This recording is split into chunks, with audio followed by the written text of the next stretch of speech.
Mutual funds आज के समय में हर किसी की पसंद बन गया है। इसमें एसआईपी के जरिए आप हर महीने एक फिक्स्ड अमाउंट को इन्वेस्ट कर सकते हैं। साथ ही आप लमसम में भी पैसा इन्वेस्ट कर सकते हैं। म्यूचुअल फंड्स मार्केट से लिंक स्कीम है, इसीलिए इसका रिटर्न भी मार्केट पर ही डिपेंड करता है।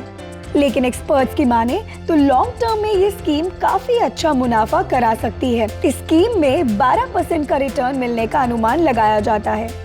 आमतौर पर लोगों को लगता है कि अगर किसी फंड का रिटर्न 12% या 15% है तो आपको भी इन्वेस्ट करने पर उतना ही फायदा होगा, लेकिन ऐसा नहीं होता क्योंकि इसके बीच एक्सपेंस रेशियो आ जाता है, जिसके बारे में कई लोगों को तो पता ही नहीं होता कि ये होता क्या है। और साथ ही एक्सपेंस रेशियो के बारे में जाने बगैर कभी भी म्यूचुअल फंड्स में इन्वेस्ट ना करें, नहीं तो आपका मुनाफा घट सकता है। तो आइए जानते हैं क्या होता है एक्सपेंस रेशियो।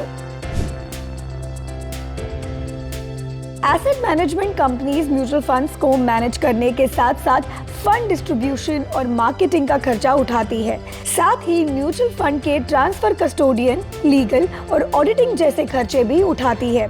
ये सभी तरह के खर्च म्यूचुअल फंड्स की यूनिट खरीदने वाले इन्वेस्टर्स से वसूले जाते हैं। इस तरह की सभी एक्सपेंस निकालने के बाद म्यूचुअल फंड स्कीम की नेट एसेट वैल्यू निकाली जाती है। इसे आसान भाषा में समझे तो आपके म्यूचुअल फंड को मैनेजमेंट का जो भी खर्च आता है उसे एक्सपेंस रेशियो कहा जाता है।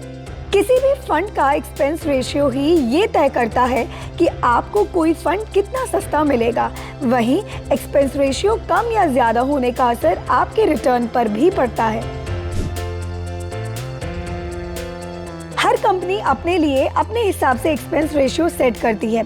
इसको एक बार में नहीं वसूला जाता है। फंड हाउस अपने हर दिन के खर्चे को कैलकुलेट करते हैं, जिसके बाद इसे डेली बेसिस पर निकाला जाता है।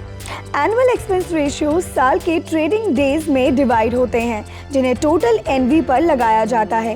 वहीं एक्सपेंस रेशियो से ये भी पता चलता है कि आपके इन्वेस्टमेंट पोर्टफोलियो से आपका म्यूचुअल फंड मैनेजमेंट आपसे कितनी फीस ले रहा है। ऐसे ही जेब से जुड़ी खबरों के लिए देखते रहें जी बिजनेस।